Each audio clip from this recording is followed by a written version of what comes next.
All right, well, my name is Winston Dumas. I grew up in an environment where good was bad and smart was dumb.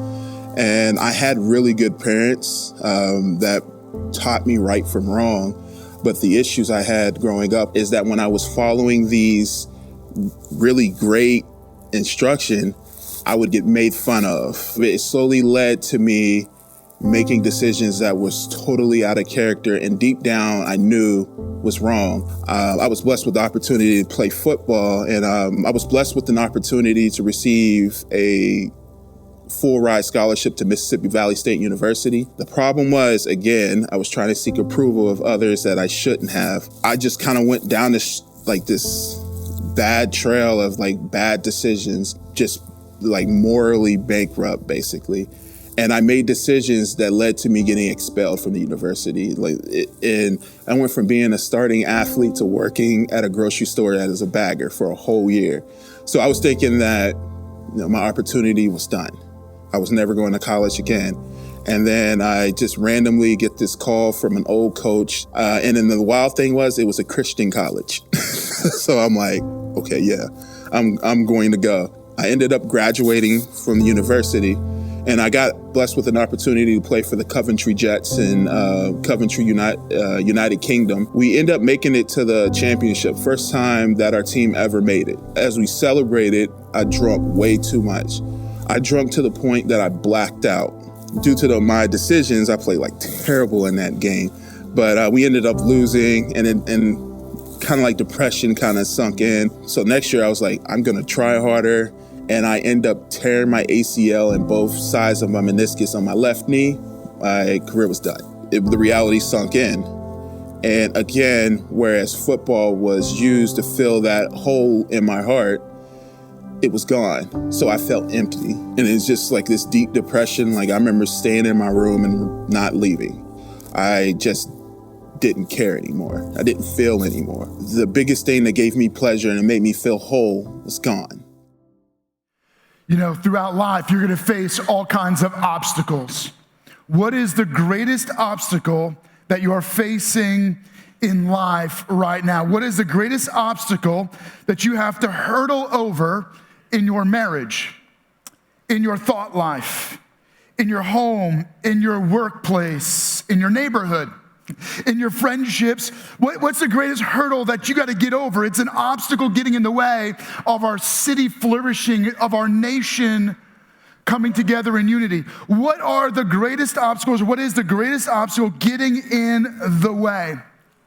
I want to offer you that maybe the greatest obstacle you're facing is about the height and the size of a towel. And if you and I can get over this towel, we can transform our marriage, heal a neighborhood, restore a city, see a nation transform. In my home, we have 2 sets of towels in the kitchen. The one set is the obvious one that all of you have, right? It's for your dishes and your hands. And then when a towel gets really kind of used up in that way, most of you just throw it in the wash. It graduates to the refrigerator. It gets hung on the freezer part of the refrigerator, and that's used to clean up all the spills in our house. Because we have a lot of them. I mean, we make a lot of messes. And so we figure, if you're constantly pulling paper towels, and so it's just right there, just kind of throw it on the floor and wipe it up. And I don't know why this is so hard, but I've regularly walked in the kitchen, got my socks on, and just, my socks are all wet. Come on, who spilled water and didn't even, that's not water. What is it? Come on, man, who let him run around with his diaper off? Right, it's like one of those, we got spaghetti sauce and grapes and blueberry, whatever, it's just all over the place. And I have found almost the impossible thing that nobody knows who made the mess. Therefore, nobody feels responsible to clean up the mess, and so the mess just stays. And we have the added dimension of dirty diapers. And so I get it. Somebody changes a diaper, and then they just toss it near the trash can. So then it just sits there, and it's gross. I get it, but nobody wants to pick up the dirty diaper. And so, what do? So like for me, I play it out in my mind. It's more of like a calculation. This mess is gonna get worse. And so it's better to preemptively clean it up now than have a much worse mess later. And so I'll reach out quickly for the towel and I'll throw it on the floor and I'll clean up the mess, or I'll grab a grape before it gets squashed and spread, because that just makes life harder. But my reasoning is not because I wanna grab a towel, it's because I don't want things to get worse. It's very preemptive. I do it while grumbling. But I have found that if I ask my kids, hey, can one of you grab the towel and clean up the mess?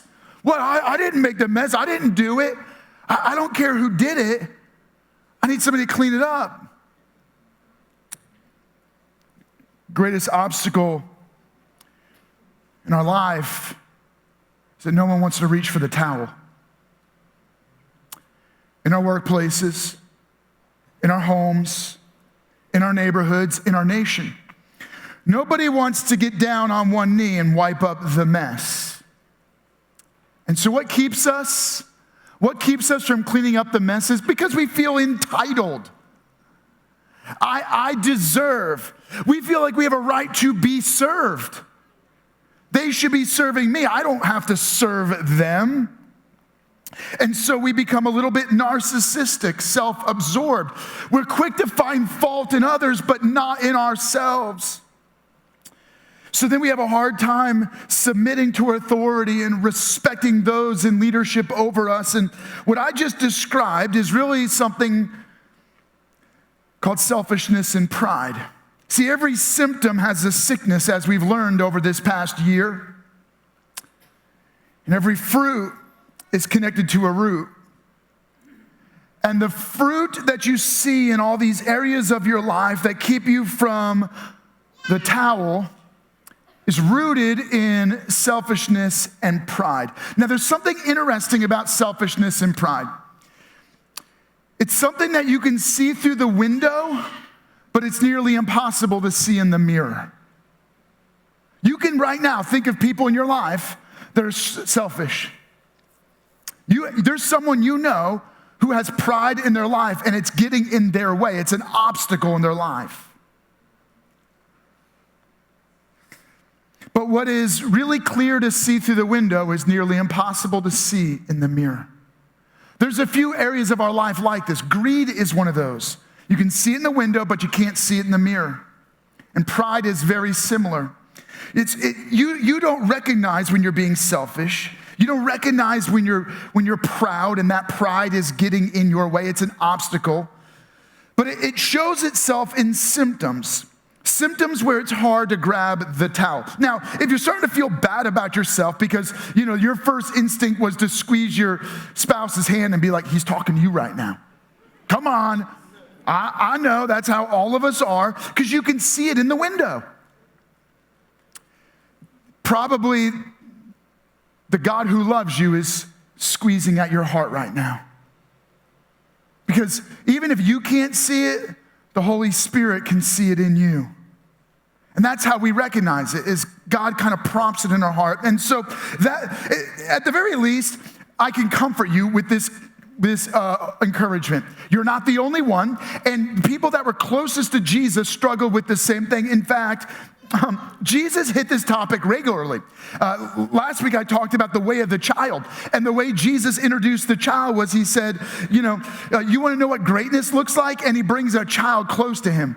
And we talked about the way of the child that uncomplicates an overcomplicated life. And later, as Jesus is approaching his last days, he has a conversation, and he uses an illustration to teach them about how to find a way through the obstacle of pride. And it's recorded in, and I'm going to kind of bring you to two different passages, one in Luke and one in John, because both of them write about this moment. And so as we're going through this series, we're looking at the way of Jesus, which is a radically different way. And these friends, these dozen friends of Jesus, they spent 3 years with him learning the way of Jesus, but they didn't quite get it. And this one lesson was the key that was most getting in their way of the way of Jesus. And so it's recorded by the author Luke, who I like referencing Luke because, Luke was an outsider like how you feel. He was an outsider like us. If you don't always feel like you fit in, you don't always feel like you got Christianity figured out, maybe you're the one doubter in the room, good. You're going to connect really well with Luke because Luke, he's this Greek pagan who meets a bunch of Christians and is so captivated by them, by the way they live, that he's interested in the person of Jesus. He never met Jesus, but he wants to get to know Jesus. And so he begins to interview people who knew Jesus and were eyewitnesses to the life of Jesus. And Luke writes out an account of his investigation, what he learned about the life of Jesus. And that book, the book of Luke, or the Gospel of Luke, is recorded in the Bible, so we have access to it. Luke was a physician. He was an academic who studies the life of Jesus and then shows us the way of Jesus. And so we're going to jump into Luke chapter 22, where Jesus and his friends are on their way to celebrating a Passover meal. So let's jump in. A dispute also arose among them as to which of them was considered to be the greatest. So on their way to celebrating a meal together, they're having an argument, a discussion about who is the greatest. And this is, I know how this plays out because this is what's going on in my house. Who should pick up the diaper? Well, either whoever's diaper it is should pick it up. Well, that's going to be tough. Whoever changed the diaper should pick it up. Well, hey, I changed the diaper. I shouldn't have to pick it up off the floor too. And so we get into this argument like, who deserves to pick up the diaper? Who's the least? And so then we argue about who's the greatest. And what Jesus does in this moment, he's listening. They're having this argument. They think that he doesn't hear what's going on. But what Jesus does is Jesus flipped the focus of greatness. He turned greatness upside down. He flipped how we focus on greatness. Let me jump in and illustrate to you, or show it to you the way John explained it. John chapter 13, Jesus, knowing that the Father had given him all things, put all things into his hands, right? So Jesus, he is the greatest. That's what John is getting at. He has everything. Everything on heaven and earth is his. He has all power. He has all authority. Every bank account is his. I mean, if you think you're rich, he's way richer. It's all in his hands. And that he had come from God. So he knows where he's from. This isn't about insecurity and self-doubt and, I don't know who I am.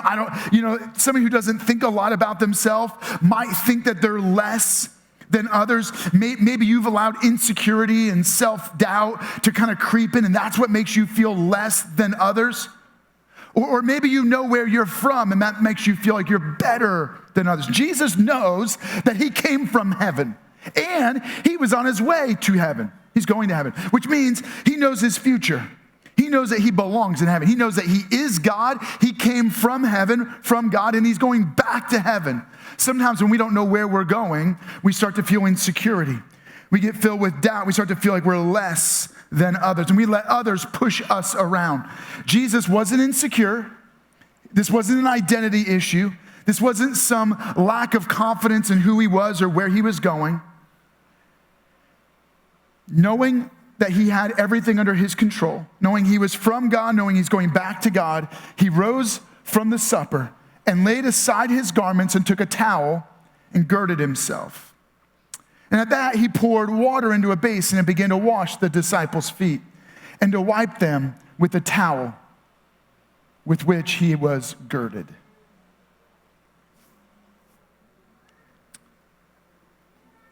In ancient Israel, you wore sandals and you walked on the same roads that the oxen and the horses and the donkeys and the mules walked. And so, they stop in the middle of the path and they make their mess and you got to keep walking. And so that stuff gets all over your feet. And so anytime you go into a home, most of the time there was a servant there who would wash all of the guests' feet. And if there was no servant, it became the role of the youngest child who was able So in every home, there was a pecking order. And if you were the youngest, your job was to wipe the mess off of everyone else's feet. And so at the door, there was a basin and a stool and a towel. And the youngest would go in, they would grab the towel, they would grab the water, they would begin to wash their siblings' feet, they would begin to wash the family's feet, they begin to wash the guest feet. And so they were arguing on the way about who was the greatest. And so when they come in the door, no one would say that they're the least. No one would say that they're the servant. No one would say that they're the youngest. And so they all walk in, and because they're all posturing, there becomes this obstacle that's getting in the way of relationship, and it's getting in the way of what God wants to do in their lives. And it's about the size of a towel. Because none of them would grab the towel, the job went undone. Now, who is the greatest in the room? Obviously, Jesus. God himself is in the room. And so to teach them and to show them a new way, Jesus puts the towel around his waist. He grabs the basin.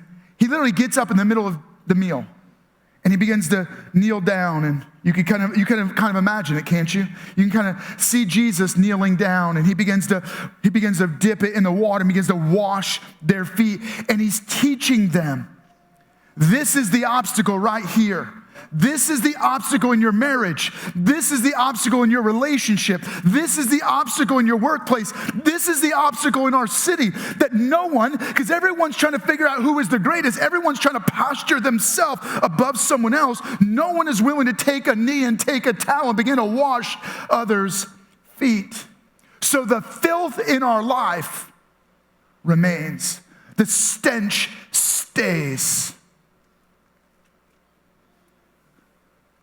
The way out of living for yourself is the way of the servant.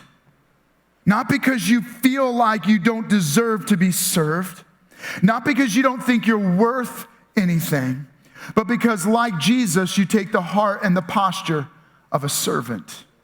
The way out of living for yourself is the way of the servant.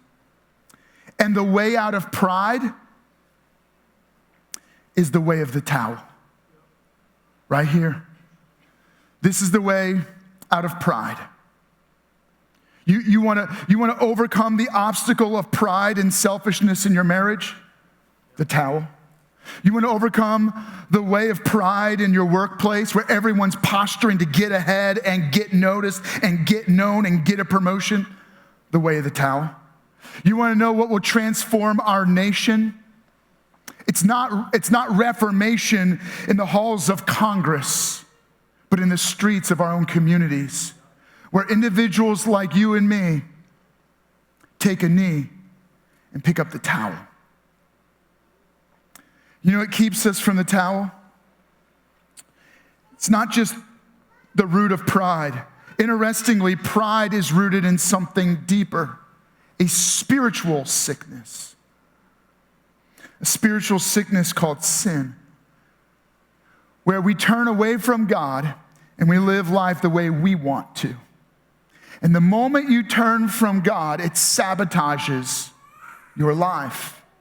And it sets you up and I up for failure and ruin. It sets us on a life course of destruction.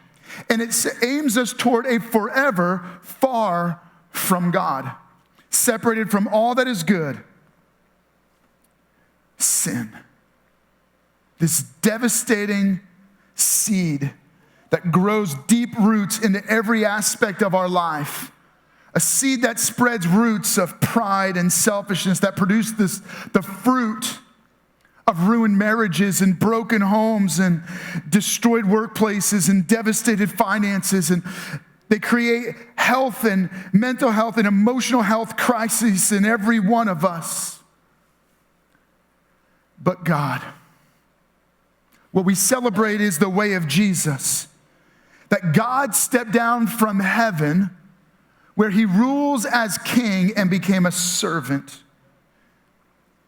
And he showed us a new way by taking a knee and washing his followers' feet. But let me share with you that even what he did in that room was really a picture. It was a metaphor, it was an illustration. Because what he was going to do next was even a greater washing. because he was going to lay aside his life. The basin that he was going to dip the towel in was going to be the basin filled with his blood. When Jesus died, he hung on a cross, beaten, tortured, cruelly mistreated, and the blood is pouring out of him. And as he dies, he says, it's finished. I've done it all. I have done everything necessary to wash you.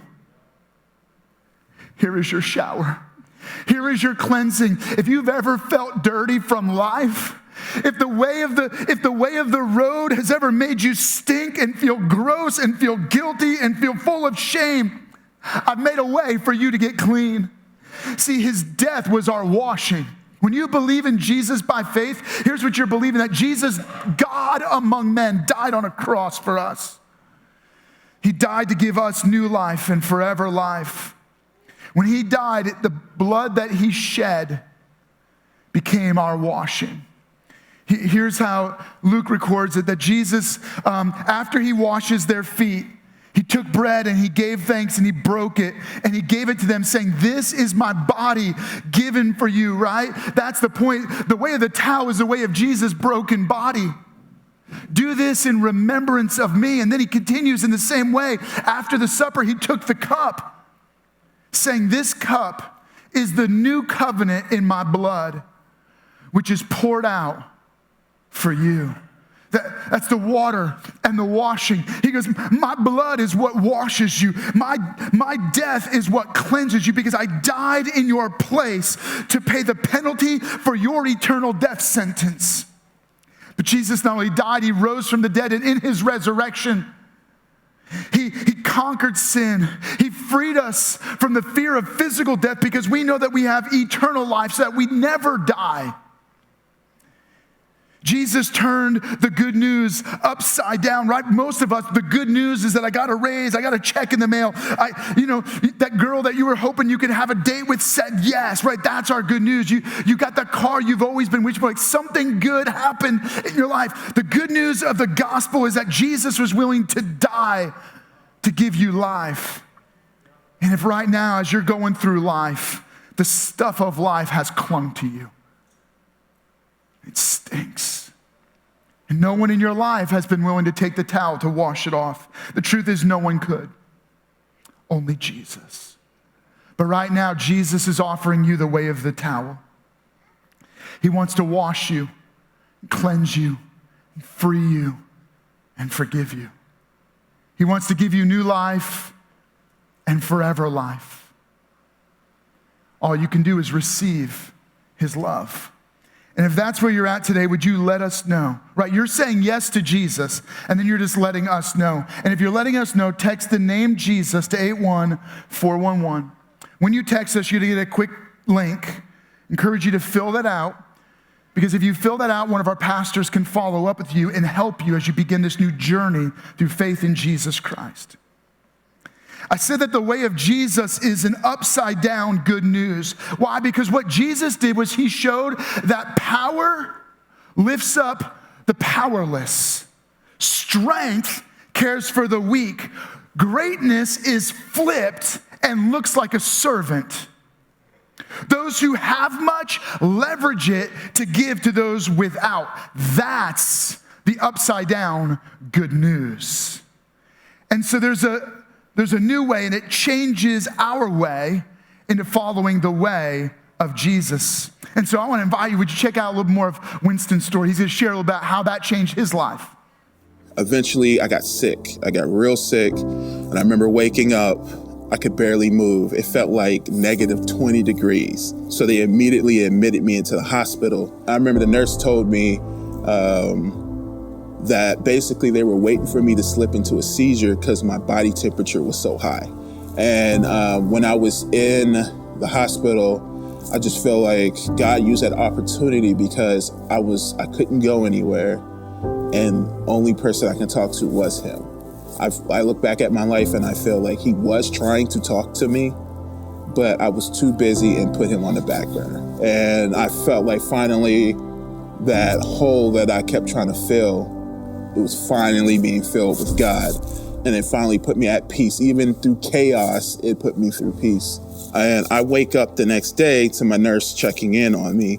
And she's like, oh, wow, like your degree's down. And she said, well, if it keeps going down like this, we're going to release you from the hospital.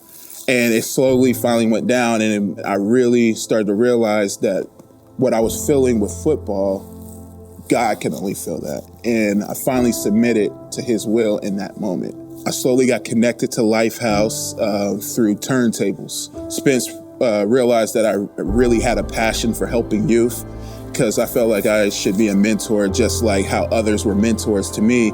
And I really specifically wanted to go after the troubled youth that people given up on because I felt like people didn't give up on me. So I connected with Jason and we started doing a lot of events in the community. We even went to New York City for Hope Day. Jason and Spence came up with the idea about, since I play football and I want to give back to the community, how about you start a football camp? So I started, with the help of Lifehouse, started Big Win Football Camp. It's a camp that's tailored to inner city families that couldn't afford the camp. So I bring people that used to play professionally and they talk to the youth, and we also talk about the gospel. At the end, we do this big gospel presentation, and it's just like a good feeling, like finally giving back and hoping that we can really fill, our hearts with, God. He used my situations, even though they were very difficult at times.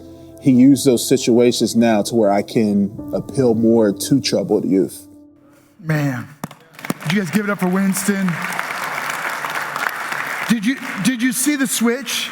He went from kind of living for what he wanted and what he could get and what he could do to suddenly now it was about what he could give and how he could serve and how he could love others. And that's what you see in the life of Jesus. What he shows them is they're all caught up in themselves and unwilling to take on the role of a servant, unwilling to pick up the towel. And so Jesus picks up the towel to show us the way through, the way over that obstacle of pride and selfishness that sabotages homes and workplaces and cities and nations. Let me jump in, continue with the story. You call me teacher and Lord, and rightly so, for that is what I am, Jesus said. Now that I, your Lord and teacher, have washed your feet, you also should wash one another's feet. Do you think that what Jesus was getting at was just washing feet? Sure. He was trying to encourage them. Hey, the next time you guys are coming into a room, be the one willing to pick up the basin and the towel and wash each other's feet. But I don't want you to stop just washing feet. I want you to take on the heart of a servant and the way of the towel. I have set this example for you so that you should do as I have done for you. What did Jesus do?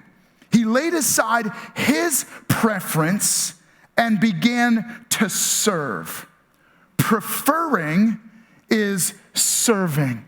I want to show you that when you begin to love others, when you begin to take on the way of the towel, you prefer them above yourself. It's not what I prefer, but what you prefer. And preferring others is serving others. You defer to what others prefer. If in your home you begin to take on the way of the towel, you begin to prefer, how can I serve you? You begin to prefer others above yourself. It's a calculation. It's a determination. It's that mathematical formula that we all do. How much are they worth compared to how much am I worth? And unfortunately, all of our insecurities do that every time we come in contact with people. We're doing a little calculation in our mind about what they're worth compared to what we're worth. But if you follow the way of Jesus, the way of the servant, the way of the towel, the way of the rag, the way of the picking up the diaper, the way of the paper towel, the way of the janitor, okay? You guys get the point? You stop calculating whether they're worth more than you or not so that you don't have to serve, and you start to regularly determine that I can prefer others above myself. I've heard it said this way, it's preference deference. I am deferring to what others prefer. It's upside down. It means that, in our world, you use your power to get insider deals so that your family benefits. Jesus used his power to give everyone an insider deal of access to what his family alone had. It was the opposite of corruption, where they used power to cheat. Jesus used his power to give us access to what we would have otherwise never had access to. It's upside down. The greatest, the leader, became the servant and bowed his knee to wash the feet and wash the stench and wash the yuck off of our lives. He used and leveraged his wealth to care for the poor. It's upside down in your life. When you begin to prefer, which means you serve others, it's upside down. You use anything and everything you have to look out for the interests of others. In your home, this will transform your life. How can you begin to leverage the principle of preferring is serving to bring healing in your home, in your friendships, in those broken relationships, in your finances? Do you know what every dream team member in our church is doing? It's preferring that serving. How can I serve you today? And we try to borrow from Chick-fil-A a little bit. Like, it's our pleasure, right? Like, man, if we can hold an umbrella, if we can give you a cup of coffee, isn't that great that finally coffee's back? Those that are online, they're missing out. But man, it's great to have some coffee back. And anything we can do. Can we take care of your child? It's our pleasure. Preferring is serving because we prefer you. We want you to experience God's love, and the way we know that you're going to experience God's love is when preferring is serving, which means you have a place, you have a gift, you have a role. I want to encourage you to serve first. Find your place, do your part. Preferring is serving, but don't stop there. Having loved his own who were in the world, he loved them to the very end. The reason why he did all this is because he loved them. At the very end of the story, he washes their feet. He's teaching them. He says, a new command I give you. What's this command? Love one another. As I have loved you, so you must love one another. By this, everyone will know that you are my disciples if you love one another. He washes their feet. He says, I'm your teacher and Lord. Okay, then you'll do what I have done. You'll wash each other's feet. Talk about humility. In some ways, you might even feel like it's more than just humility. That's humiliating.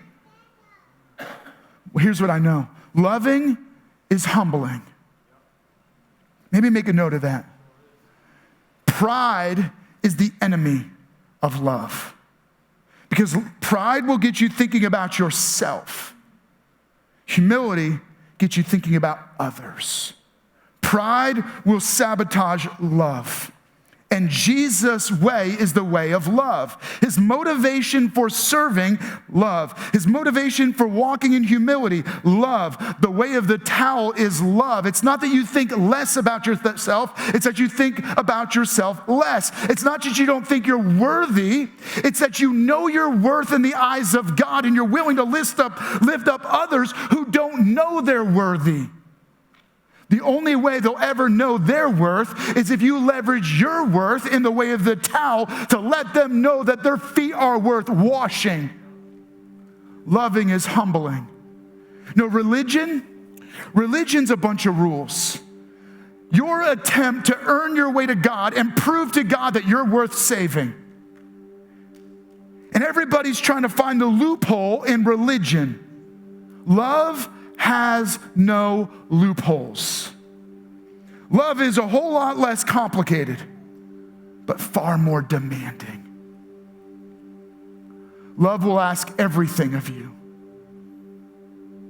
But my goodness, love overcomes the obstacle of pride.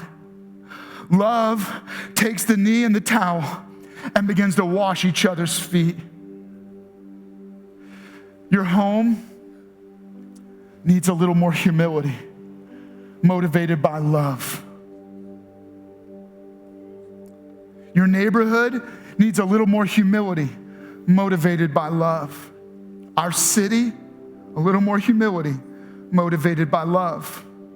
Our nation, a little more humility, motivated by love.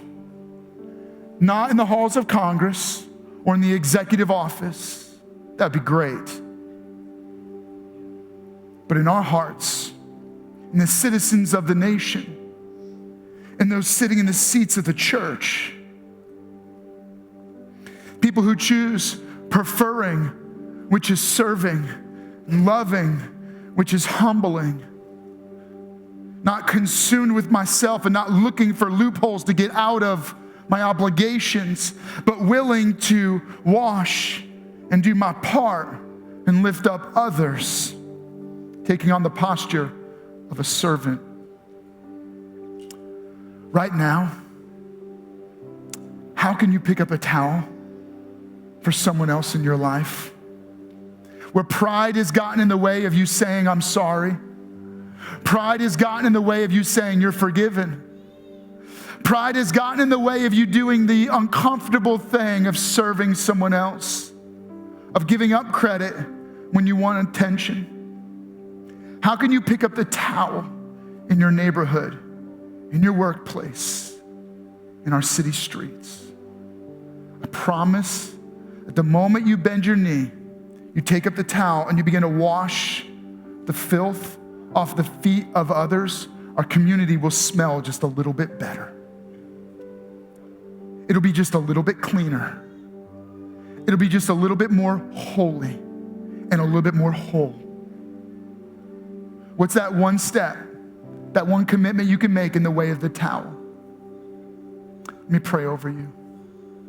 Jesus,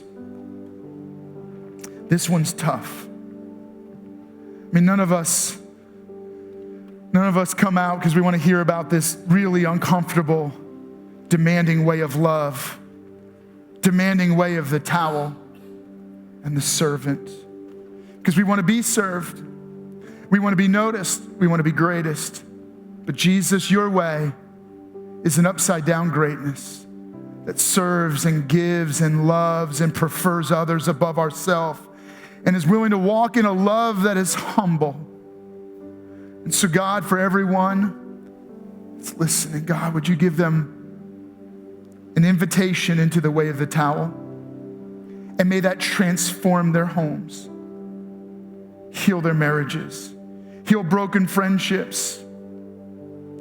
God, I pray your blessing over every individual in this place right now. In Jesus' name, amen.